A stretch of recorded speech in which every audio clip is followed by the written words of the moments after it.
Oi, tudo bem? Você está no Espaço Saúde do canal da Rádio Bandeirantes no YouTube. Aqui, você sabe, a gente conversa sempre com um especialista, quase sempre sugerido por você aqui nos comentários. Diga pra gente qual é a especialidade que você quer, a gente traz aqui pro nosso estúdio digital. Tiramos algumas dúvidas, enfim, pode mandar sugestões nos comentários. Lembre-se de se inscrever no nosso canal. Hoje a gente começa de uma forma diferente. Você já sabe quem é que tá aqui do meu lado, o Dr. Rodrigo da Rosa Filho, ginecologista obstetra. A gente vai continuar batendo um papo sobre infertilidade. Para quem não assistiu o primeiro, vem aqui na playlist da Rádio Bandeirantes. Lá você pode conferir o outro. E vamos continuar essa conversa, né, doutor? Bem-vindo novamente. Obrigado.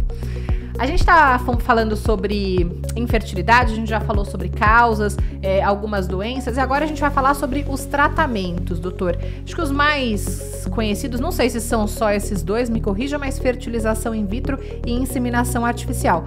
São só esses dois mesmos? Quais são as diferenças? Como é que isso funciona?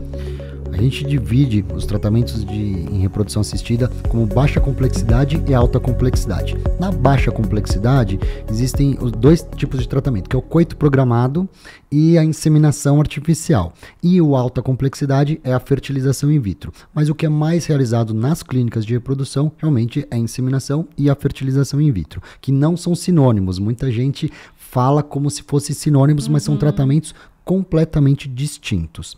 Então, inseminação artificial é a colocação do sêmen já preparado com os melhores espermatozoides dentro do útero com um catéter bem fininho no momento que a mulher está ovulando. Então, nós monitoramos essa ovulação ou induzimos a ovulação quando for necessário e no momento da ovulação, o marido, o parceiro, colhe o sêmen, a gente separa, então, centrifuga com os melhores espermatozoides e coloca lá dentro. Então, é uma gravidez espontânea, é completamente diferente da fertilização in vitro. A inseminação artificial, para que tenha sucesso, precisa de alguns pré-requisitos. Então, as tubas uterinas devem estar funcionando, pelo menos uma trompa tem que funcionar, porque a gravidez vai acontecer espontaneamente e o encontro acontece na trompa. E a qualidade do sêmen tem que ser uma qualidade intermediária ou boa. Se tiver alterações graves na concentração ou na motilidade, não adianta fazer uma inseminação artificial, porque mesmo colocando na metade do caminho esse sêmen, os espermatozoides podem não ter força para chegar até o encontro do óvulo. Então são essas duas condições básicas. E a causa mais comum de indicação de inseminação é alterações ovulatórias, principalmente a síndrome do ovário policístico, em que a mulher não ovula adequadamente. Então, muitas vezes, se ela não conseguiu engravidar tendo relações sexuais em casa, nós fazemos essa indução e a inseminação possibilita aquele casal de ter uma gravidez espontânea. Qual que é a taxa de assertividade, assim, da inseminação, por exemplo? A inseminação, ela tem uma taxa de sucesso relativamente baixa, então a chance é de cerca de 10 a 20%, dependendo da idade da mulher e do casal, mas ela tem esse limite de chegar até 20, 25% em casos de excelente prognóstico, mulheres abaixo dos 30 anos e com sêmen de ótima qualidade, mas ela não passa de 25% por tentativa, então muitos casais às vezes precisam de algumas tentativas para obter o sucesso. Por quê, doutor? Por que nem tentando, colocando ali tudo certinho, a chance ainda é baixa? Porque existem diversos fatores biológicos que interferem nesse processo. Então, mesmo um casal que tem relação no período fértil e que essa mulher não tem nenhum problema para engravidar e que seja jovem, 25 anos e que está tudo perfeito, a chance de gravidez ela é por cerca de 25% em casais sem nenhum problema de saúde em mulheres jovens. Então, nem sempre o espermatozoide consegue entrar dentro do óvulo, consegue fertilizar e gerar um embrião. Nem sempre aquele embrião gerado vai se desenvolver adequadamente, nem sempre aquele embrião ele é geneticamente normal, então quando ele não é, a tendência é que ele pare o seu desenvolvimento e por isso que não implante, e nem sempre o embrião, que pode até ser de boa qualidade, consegue entrar no útero e às vezes não tem química entre aquele embrião e o endométrio, que é a camada interna do útero. Então são diversas etapas que são necessárias e isso nem sempre acontece. Na fertilização in vitro, a taxa é um pouquinho maior? A taxa na fertilização in vitro é bem maior do que da inseminação artificial. Então, a fertilização in vitro é quando a gente precisa fazer esse encontro do óvulo com o espermatozoide fora do organismo. Por isso que chama in vitro. In vitro vem de laboratório. Então, a gente faz o encontro que seria na trompa. As principais indicações de fertilização in vitro são as alterações das trompas, quando tem qualquer tipo de alteração, alterações graves no sêmen, que o homem tem uma concentração muito baixa de espermatozoides ou uma motilidade muito baixa ou defeitos até da forma dos espermatozoides, então que o espermatozoide não está conseguindo entrar dentro do óvulo por conta própria, alterações graves como endometriose e alterações relacionadas à idade. Então, naquelas mulheres com uma idade mais avançada com infertilidade, a inseminação vai trazer uma taxa de sucesso muito pequena e o tratamento indicado é fertilização in vitro. A fertilização in vitro também tem uma grande vantagem, que é possível, na fertilização in vitro, selecionar um embrião cromossomicamente saudável. Então, é possível saber se aquele embrião ele tem alguma trissomia, alguma alteração de cromossomos e evita, assim, as síndromes cromossômicas como a síndrome de Down e outras. Então, é uma grande vantagem da fertilização in vitro em casais que a mulher tem uma idade mais avançada ou até mesmo em casos de aborto de repetição, a fertilização in vitro pode ajudar aqueles casais a evitar uma nova perda gestacional. As mulheres que têm, por exemplo, gravidez ectópica, que é quando o bebê é gerado dentro da trompa, é isso? Essa gravidez evolui? Não. Não, nenhuma gravidez ectópica evolui. Então, geralmente, ou a gravidez, a paciente aborta espontaneamente porque o embrião parou o seu desenvolvimento, ou se o embrião continuar o seu desenvolvimento, essa paciente precisa ser operada, porque se ela não for submetida à cirurgia, a tuba vai romper, e aí a gente chama isso de gravidez ectópica rota, que é uma das principais causas de morte materna. Então, a gente sempre, a gravidez ectópica sempre tem que ter tratamento mais ativo, porque é uma gravidez inviável. Muita gente às vezes pergunta, mas não tem como tirar da trompa e colocar no útero? Não, o embrião se implantou na trompa por um defeito dessa trompa de levar aquele embrião que foi gerado nela para dentro do útero. Então, quando tem uma falha do funcionamento dessa trompa, a gravidez pode acontecer fora do útero. Agora, essa falha pode ter acontecido uma vez? Na outra tentativa ser uma gravidez normal dentro do útero ou não? Pode, só que quem já teve uma gravidez ectópica tem uma chance maior de ter uma nova ectópica, porque geralmente as doenças que causam essa alteração da trompa, elas acometem as duas trompas, e mesmo que a mulher não tenha retirado aquela trompa que teve a ectópica, mostra que aquela trompa provavelmente está doente. Então a chance de uma nova ectópica é grande. Tem muitas mulheres que às vezes engravidam, mas nunca dá certo. Sempre tem os abortos ali espontâneos. Isso também, doutor, é uma indicação para procurar a reprodução humana, algum desses métodos ou não? Sem dúvida, porque a principal causa de aborto de repetição continua sendo a alteração genética do embrião, então é possível diminuir muito o risco de novas perdas, mas vale lembrar que o aborto de repetição tem múltiplas causas e todas devem ser investigadas. Então a fertilização in vitro pode ser um recurso interessante para essas pacientes, mas ela sempre deve investigar outras causas, como as trombofilias, infecções uterinas, malformações uterinas. Então são diversas causas que devem ser tratadas todas concomitantemente. Tá. A gente tem uma arte aqui, uma figura para mostrar como é que funciona, né? A inseminação artificial e a fertilização in vitro.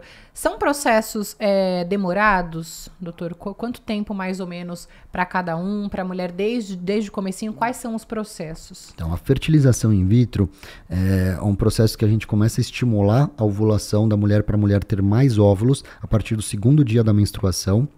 São cerca de 10 dias fazendo aplicação de hormônios e que no momento adequado, com acompanhamento de ultrassom, ela vai fazer a coleta dos óvulos. O que a gente está vendo na ilustração é como é que funciona a coleta desses óvulos. Então, a gente entra com uma agulha acoplada a um ultrassom por via transvaginal e aspira o folículo ovariano. O óvulo está lá dentro desse folículo e esse folículo tem que ter o tamanho adequado para que o óvulo seja maduro e pronto para ser fecundado pelo espermatozoide. Então é retirada esses folículos, aspirado esses folículos e retirado esses óvulos, e aí esse encontro vai acontecer no laboratório. Pode passar a próxima imagem. Que aí a gente tem a fertilização in vitro. Isso é a fertilização in vitro, então que o parceiro colhe o sêmen, a gente separa os melhores espermatozoides e coloca o espermatozoide diretamente dentro do óvulo. Então, nessa imagem da direita, está mostrando o que a gente chama de técnica de ICSI. Essa técnica é a injeção de um único espermatozoide dentro do óvulo. E isso revolucionou os casos de fator masculino grave, em que havia alterações do sêmen, dos espermatozoides, e que os homens, antes dessa técnica, não poderiam ser pais biológicos. Então, essa é a técnica mais avançada hoje e a mais realizada no mundo todo. E do lado esquerdo, mostra a fertilização in vitro clássica, que a gente aproxima centenas de espermatozoides próximo ao óvulo, dentro de uma placa. Todos esses gametas, eles ficam em incubadoras especiais e aí gera embrião. E esses embriões vão se desenvolvendo, vão duplicando o número de células e tudo em condições que simulam o organismo materno. Então é tudo controlado em incubadoras e meio de culturas com controles de pH, de temperatura, de nutrientes, de oxigênio e todos os gases do ar. Então tudo isso é controlado, por isso que é uma tecnologia extremamente avançada. E, doutor, foi-se o tempo que numa gestação por inseminação artificial ou FIV, né, que é a fertilização in vitro, precisava colocar ali 2, 3, 4 embriões, que a mulher ficava grávida de gêmeos, de trigêmeos. Hoje em dia é possível, com esses métodos, ter apenas um filho? Sim, a maioria dos casais que fazem fertilização in vitro engravidam de apenas um filho. Então a tendência realmente é transferir cada vez menos embriões, correr menos riscos de gravidez múltipla, mas transferir o de melhor qualidade. E depois que a gente faz esse processo, que acontece então geralmente no 14º dia do ciclo menstrual, que faz a coleta dos óvulos e a coleta do sêmen, aí esses embriões se desenvolvem no laboratório por cerca de 5 dias, e depois de 5 dias eles podem ser transferidos para o interior do útero, que é a próxima imagem. Tá, temos mais uma. Então, essa ilustração mostra a transferência do embrião. Então, todo aquele caminho que o embrião deveria ter feito na trompa, ele ficou no laboratório, se desenvolvendo no laboratório, e no mesmo momento que ele chegaria no útero, numa gravidez espontânea, é o momento que a gente transfere com um catéter bem fininho para o interior do útero. Esse processo é indolor, então a transferência de embrião é igual colher um Papa Nicolau, né, colocar num espéculo e passar num catéterzinho dentro do útero. E 9 dias depois a mulher está fazendo teste de gravidez para saber se deu certo ou não. A chance de sucesso numa fertilização in vitro também depende de vários fatores, né? E o principal deles é a idade da mulher, mas existem diversos outros fatores, dependendo da qualidade do sêmen, do fator de infertilidade, se tem endometriose avançada, se não tem, diversos outros fatores, mas de forma geral, na grande maioria das vezes, a chance de gravidez por cada tentativa de fertilização é variável entre 40% até 60%. Então, a grande maioria das mulheres tenha mais ou menos essa chance de gravidez por tentativa de fertilização.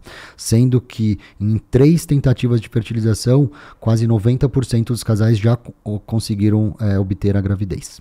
A escolha entre inseminação artificial e fertilização in vitro é uma escolha do médico ou é uma escolha também que pode vir da paciente? Por exemplo, a chance de gravidez pela fertilização é maior, então vou tentar nessa, ou não? Normalmente é o médico que indica.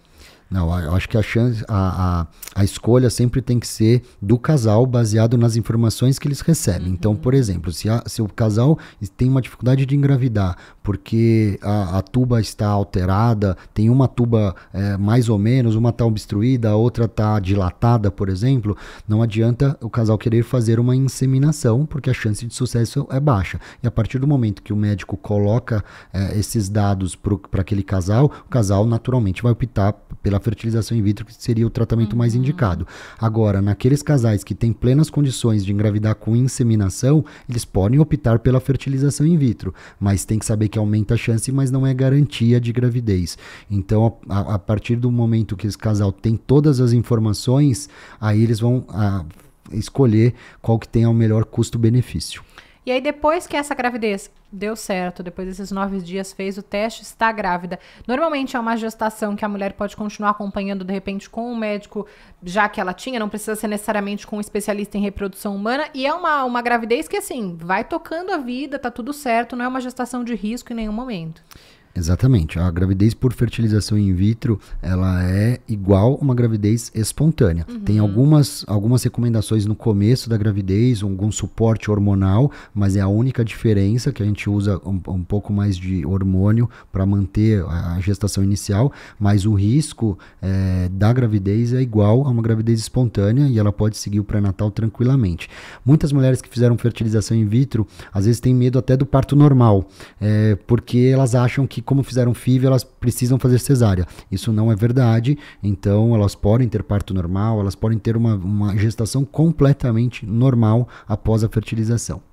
No primeiro vídeo sobre infertilidade, a gente tirou dúvidas da Elaine, ela que mandou aqui uma pergunta pra gente nos comentários nas redes sociais da Rádio Bandeirantes. Nesse aqui a gente vai tirar a dúvida da Luísa Ferreira. Ela falou assim, olha, tenho 30 anos, quero engravidar, mas ainda não sei quando. Aquele lance do reloginho biológico que a gente conversou também anteriormente. Tem como ela saber como é que tá a reserva ovariana, doutor? Sim, existe um exame chamado hormônio antimileriano. Esse hormônio ele é dosado então na corrente sanguínea e ele é um marcador de como está o estoque de óvulos dela. Então ela nasceu com todo o estoque de óvulos, esse estoque vai diminuindo independentemente do que ela usa, se ela usa DIU, se ela usa preservativo como método contraceptivo ou anticoncepcional, sempre vai diminuindo e ela, ao dosar esse hormônio, ela vai ter um parâmetro se ela pode aguardar mais ou ela deve, pode até congelar óvulos se ela não quiser engravidar a curto prazo, ou se ela deve adiantar os planos de gravidez a curto prazo, caso o relógio biológico dela esteja ali no sinal vermelho. Então, esse exame é importante. Vale lembrar que é um exame simples de sangue, porém, a maioria dos convênios não cobre, então tem que ser pedido para o ginecologista para que ele peça e a paciente possa fazer, e o ideal é que não se colha quando está em uso de contraceptivo hormonal. Então, quando está usando a pílula, o ideal é ela parar 2 meses para colher o exame para realmente saber qual que é a reserva ovariana dela. O DIU, por exemplo, já que ele tem uma durabilidade normalmente de 5 anos, né, seria bom nesse meio termo aí, entre um e outro, por exemplo, se for retirar e colocar de novo, fazer esse exame. O DIU não interfere no exame. Então, para quem usa DIU, pode colher o exame a qualquer momento. Então, não tem problema. A única restrição é com o anticoncepcional oral. E aí, doutora, aproveito que a gente está falando desse exame que infelizmente não é pago, não é coberto, né, pela maioria dos planos de saúde, a gente fala também do valor, do custo desses tratamentos, tanto desse exame que começa, né, em algo bem menor, quanto de uma fertilização in vitro, de uma inseminação. Isso ainda é muito caro hoje no Brasil. Tem as mulheres que às vezes não conseguem fazer isso, não conseguem os casais procurarem ali uma clínica particular, isso é oferecido gratuitamente pelo SUS. Como é que funciona isso hoje? Então, pelo SUS, existem poucos centros no Brasil que oferecem, né? Então, é bem restrito e com filas de espera grandes, mas teoricamente o SUS oferece, mas com essa baixa oferta, né, de tratamentos. Que é ruim para a mulher, né? Que é péssimo para a mulher por causa do relógio biológico. Então a fila de espera tem 3, 4 anos. Infelizmente os convênios não cobrem porque os tratamentos de reprodução assistida não estão no rol de procedimentos da Agência Nacional de Saúde, da ANS, de Saúde Suplementar, e então os tratamentos são todos em clínicas particulares, né, a grande maioria das vezes. Então a gente considera como se fosse uma cirurgia plástica estética, né? Infelizmente é assim que funciona no Brasil. Alguns países europeus o governo cobre, outros têm o seguro de saúde que cobre também, mas no Brasil não funciona assim.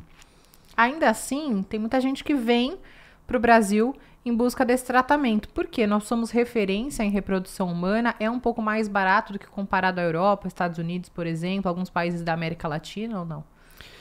Falando sobre custos, a média de custo de um tratamento de fertilização in vitro é por volta de R$20 mil.